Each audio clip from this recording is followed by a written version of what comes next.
नमस्कार, मी अनुराधा तांबोळकर. अनुराधा चॅनलमध्ये तुमचं खूप खूप स्वागत आहे. सगळ्यांकडे दिवाळीची तयारी जोरात सुरू झाली असेल. आपण ताकातल्या चकल्या आणि मागच्या वर्षीसुद्धा अनेक पदार्थ आपण टाकलेले. काय असतं, दिवाळीची ज्या वेळेला आपण तयारी करतो, विशेषतः भाजण्या वगैरे या ज्या वेळेला आपण करतो त्यावेळेला एक प्रमाण आपण ठरवलं पाहिजे, जे आपल्याला सोयीचं सुखाचं होईल असं प्रमाण जर आपण ठरवलं आणि त्याप्रमाणे जर आपण भाजण्या किंवा लाडवाचं प्रमाण किंवा बेसनाच्या लाडवाचं प्रमाण, चिवड्याचं प्रमाण हे जर केलं ना, तर आपली दिवाळी उत्तम जाते. उत्तम जाते याचा अर्थ सगळ्यांना आपला फराळ आवडतो.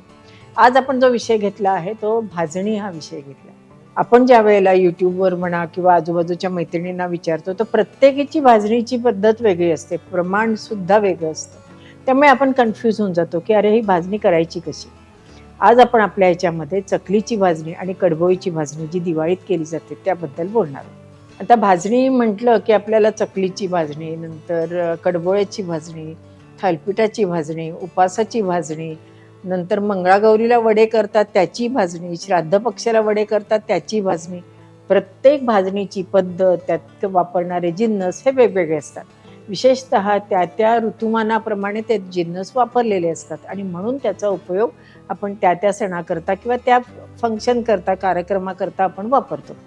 आता आज आपण पहिल्यांदा चकलीची भाजणी घेऊया. चकलीची भाजणी ही अनेक पद्धतीने केली जाते. प्रत्येकाचं प्रमाण वेगळं असतं. आपल्याला चकल्या ह्या कुरकुरीत लागतात किंवा खुसखुशीत लागतात, हो की नाही.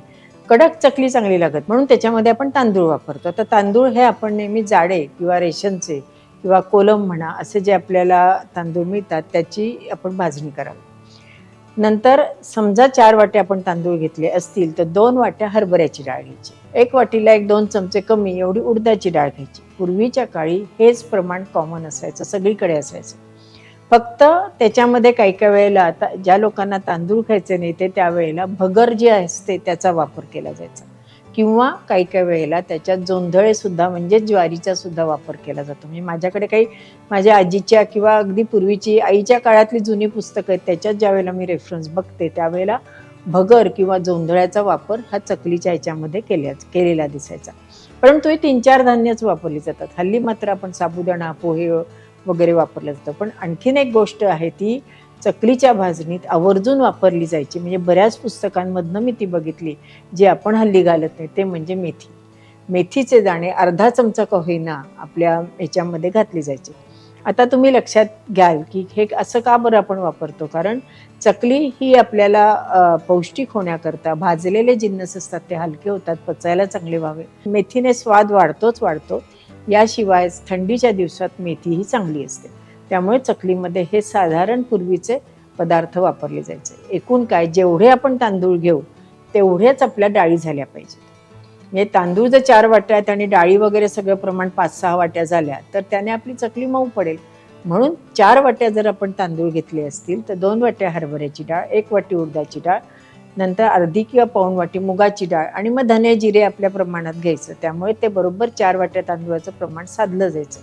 मुगाची डाळ जी ज्यावेळी आपण चकलीमध्ये वापरली जाते त्याच्यामुळे जी चकली असते ते तेल कमी पिते. उडदाची डाळ आपण जी भाजणीमध्ये वापरतो त्याच्यामुळे त्या चकलीला किंवा कडबोळीला खमंगपणा येतो. हरभऱ्याची डाळ जी आपण वापरतो त्यामुळे चकल्या खुसखुशीत होतात आणि तांदूळ आपण जे वापरतो त्यामुळे चकल्या कुरकुरीत होतात. हे सगळे एकत्र गोष्टी केल्या असतात म्हणूनच आपली चकली चांगली होते. बऱ्याच जणांनी विचारलं मग धुवून घ्यायचं का पुसून घ्यायचं, तर तांदूळ तुम्ही धुवून घेतले, थोडेसे वाळवून मग ते भाजले तरी चालू शकतात. बाकीच्या ज्या डाळी आहेत त्या ओलसर फडक्याने पुसून घ्याव्यात आणि नंतर त्या भाजाव्यात. तसंच चकलीची भाजणी दळाला देताना ती पिठासारखी म्हणजे सपिठासारखी बारीक असली पाहिजे. लक्षात घ्या हं, चकलीची भाजणी दळताना ती अगदी बारीक पाहिजे. ती दळताना ती कशावर दळली जाते ह्याच्यावर सुद्धा लक्ष दिलेलं जास्त चांगलं. म्हणजे कणकेवर जर गेली तर दळली गेली तर मग कदाचित त्याचं टेक्स्चर बदललं जातं. आणखीन एक आहे, काही काही जण ह्या चकलीमध्ये एक मुठभर गहू सुद्धा वापरायचे बरं का पूर्वीच्या काळी. म्हणजे पूर्वीच्या काळी चकलीची भाजणी अशी केली जायची आणि खमंग चकल्या व्हायच्या. एखाद्याला मऊ झाल्या तरी कोणी फार काही नावं ठेवायचं नाही, पण तरी ती चकली चवीला चांगलीच लागायची.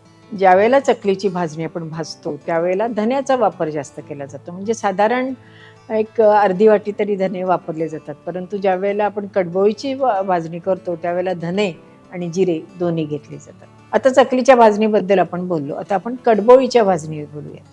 कडबोळीची भाजणी ही 18 धान्याची केली जाते, अशी आपल्याकडे एक म्हण आहे की 18 धान्याची जी असते भाजणी त्याला कडबोळीची भाजणी म्हणतात. पण एवढीच दरवेळेला वापरली जातात असं नाही. आपण चकलीच्या भाजणीमध्ये तांदूळ जास्त वापरलं होतं, याच्यामध्ये ज्वारी आणि बाजरी वापरली जाते. आता ज्वारी बाजरी याच्यात का वापरली जाते, कारण दिवाळी ही थंडीत येते आणि थंडीमध्ये आपल्याला बाजरीची आवश्यकता जास्त असते, कारण बाजरी उष्ण असते, हो की नाही. त्यामुळे बाजरीचं प्रमाण याच्यामध्ये जास्त असतं. आता याचं प्रमाण बघूयात आपण. बाजरी 3 वाट्या, ज्वारी 1.5 वाटी, तांदूळ 1.5 वाटी, गहू अर्धी वाटी, हरभऱ्याची डाळ सुद्धा अर्धी वाटी, उडदाची डाळ पण अर्धी वाटी, अर्धी वाटी मुगाची डाळ आणि अर्धी वाटी मसुरीची डाळ. ही झाली कडबोळीची भाजणी. याच्यात आणखीन अनेक पदार्थ वापरले जातात. म्हणजे काय की समजा 1-2 चमचे चवळी घातली, 2 चमचे हरभरे घातले, 2 चमचे मसूर घातले, नाचणी घातली, हुलगे घातले, जे जे आपल्याकडे धान्य असेल ते सगळं धान्य घालून जी भाजणी केली जाते त्याला कडबोळीची भाजणी असं म्हणतात. थोडक्यात पहिलं प्रमाण जर आपण फिक्स ठेवलं आणि बाकीचं थोडं थोडं 2-2 चमचे घातलं तरी सुद्धा ती आपली भाजणी चांगली होते. चांगली म्हणजे पौष्टिक होते. थंडीच्या दिवसामध्ये जास्तीत जास्त प्रोटीन्स वापरले जावेत म्हणून ही कडबोळीची भाजणी केली जाते. आता तुम्ही म्हणाल तुम्ही प्रोटीन्सबद्दल बोलतात आणि हे तर सगळं तेलकट आहे, तेलकट कसं खायचं? तेलकट वगैरे हे जे प्रकार खाऊ नयेत वगैरे हे हल्ली झालं. त्यावेळेला चकल्या आणि कडबोळी फक्त दिवाळीत किंवा अगदी काही कार्य असेल तर केलं जायचं. दिवाळी थंडीत येते त्यामुळे तळलेले पदार्थ हे दिवाळीत आवर्जून केले जायचे. आता काय आपल्याला 12 महिने 13 काळ सगळे पदार्थ मिळतात, परंतु दिवाळीमध्ये या पदार्थ करत असल्यामुळे याचं नाविन्य आम्हाला सगळ्यांना त्यावेळेला खूप असायचं. आता आपण चकली आणि कडबोळीच्या भाजणीबद्दल बघितलं. आता त्याच्या भाजण्यामध्ये काय फरक आहे ते आपण बघूयात. चकलीची भाजणी आहे त्याच्यामध्ये तांदूळ थोडे जास्त भाजायचे, थोडे किंचित, खूप नाही. पण बाकीचं उडदाची डाळ, हरभऱ्याची डाळ, मुगाची डाळ ही हाताला गरम लागेल एवढीच भाजायची आणि तांदूळ जे असतील त्याचा रंग पांढरट होईल इथपर्यंत भाजायचं. हे झालं आपल्या चकलीची भाजणी कशी भाजायची त्याचं. आता कडबोळीची भाजणी कशी भाजायची? कडबोळीची भाजणी ही चकलीच्या भाजणीपेक्षा जास्त खमंग भाजायची. ती भाजणी खमंग भाजल्यामुळे कडबोळी ही जरा काळसर होतात आणि त्याची चव चांगली येते. कडबोळी ही कडक होत नाहीत, कुरकुरीत होत नाहीत, खुसखुशीत होत नाहीत. कडबोळी ही मऊच होतात. ती दह्याबरोबर किंवा पांढऱ्या लोण्याबरोबर खाल्ली जातात. त्यामुळे कडबोळी आणि भाजणी कशी भाजायची याबद्दल आपण बोललो. नंतर दळायची कशी? चकलीची भाजणी जी आहे ती अगदी बारीक म्हणजे सपिटासारखी दळून घ्यायची आणि आल्यावर पुन्हा चाळून घ्यायची. परंतु कडबोळीची भाजणी जी असते ती थोडीशी जाड, अगदी कणभर म्हणतो ना अशी थोडीशी जाडसर करायची. त्यामुळे ती कडबोळी रवाळ होतात. पण ह्याच्यापेक्षा थालपिठाची भाजणी थोडीशी वेगळी आहे. पुढच्या एखाद्या व्हिडिओमध्ये आपण थालपिठाची भाजणी, नंतर मंगळागौरीची वड्यांची भाजणी आणि श्राद्ध पक्षाला जे वडे करतात त्या वड्यांची भाजणी ह्याबद्दल आपण बोलूया. या व्हिडिओमध्ये धान्य कसे भाजले जातात ते बघूया. आता आपण कडबोळ्याची भाजणी करणार आहोत बरं का. त्याच्याकरता आपण हे पूर्ण एक बाउल भरून ज्वारी घेतली. आपण ज्वारी जी आहे ती धुवून नंतर वाळवून सुद्धा घेतात, पण मी आज आपली ओल्या फडक्याने पुसून पंख्याखाली सुकवून घेतली. भाजता भाजता तुम्हाला काही फरक सांगते बरं का. चकलीच्या भाजणीमध्ये तांदूळाचं प्रमाण हे जास्त असतं, तर कडबोळीच्या भाजणीमध्ये ज्वारी आणि बाजरी याचं प्रमाण जास्त असतं. आता ह्याच्यात आपण काय काय घेणार आहोत? ज्वारी, बाजरी, गहू, तांदूळ, हरभऱ्याची डाळ, उडदाची डाळ, मुगाची डाळ, चवळी घेणार आहोत, मसूर घेणार आहोत, मसुरीची डाळ घेणार आहोत. जे जे कडधान्य माझ्या घरात आहेत ते घेणार आहेत. नाचणी सुद्धा थोडीशी घालणार आहोत बरं का.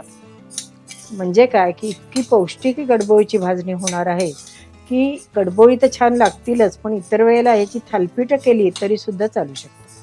आपला ज्वारीचा रंग बदलायला लागलाय, थोडीशी आणखी लाल होऊ देऊ आणि काढून घेऊया. ज्वारी फुटायला लागते बरं का काही वेळेला. हे पण थोडे थोडे आवाज येतोय का तुम्हाला? आपली ज्वारी फुटायला लागली बरं काय. ज्वारीच्या लाह्या अशाच करतात. ज्वारी फुटायला लागली याचाच अर्थ आपली ज्वारी जी आहे चांगली ती भाजली जाते.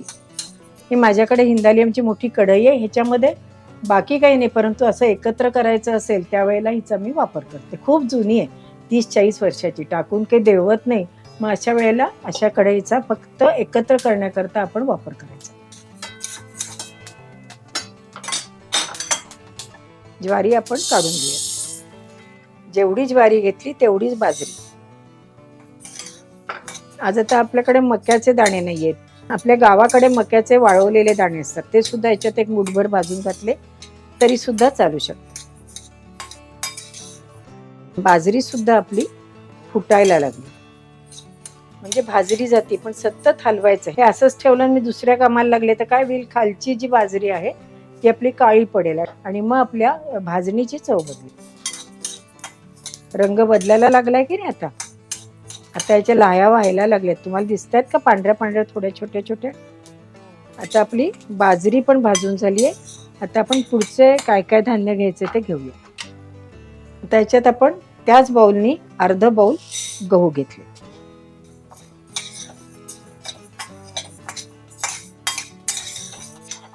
गव्हाचा सुद्धा लाल रंग व्हायला लागलाय आणि गहू सुद्धा फुटायला लागले.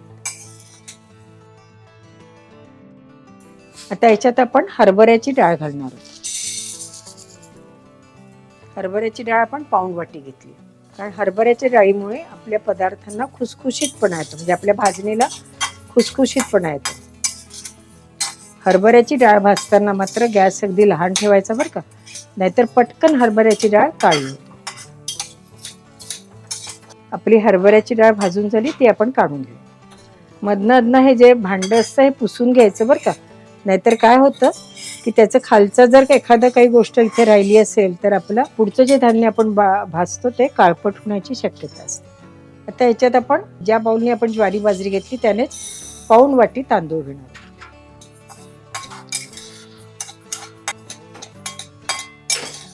हल्ली कसं वेगवेगळ्या प्रकारचे चकलीचे भाजणी केल्या जातात की नाही, पण पूर्वी ठरलेलं माप असायचं.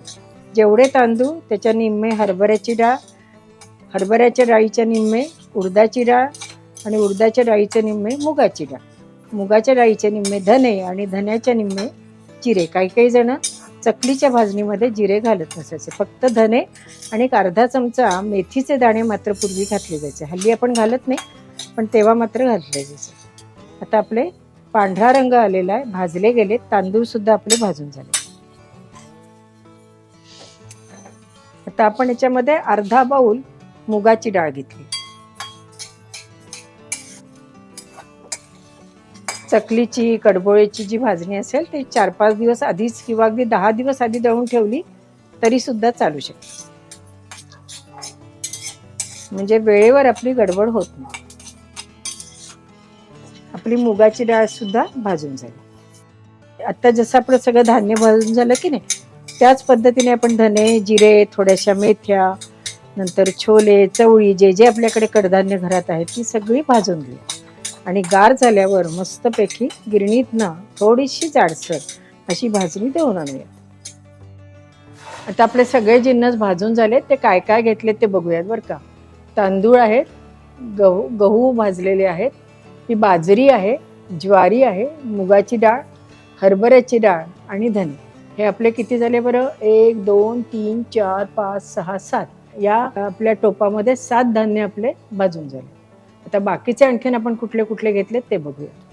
ते 7 धान्य झालेत. आता आपण याच्यामध्ये पोहे, मटकी, उडदाची डाळ, साबुदाणा, नाचणी, मेथीचे दाणे, चवळी, अख्खी मसूर, घरात होते म्हणून मी सोयाबीन घातले, उडदाची सालाची डाळ घातली आहे, जिरे आहेत, नंतर हे छोले भाजून घेतलेत. ह्याच्याऐवजी हरभरा घेतले तरी चालू शकतात, हरभरे नव्हते म्हणून छोले घेतले.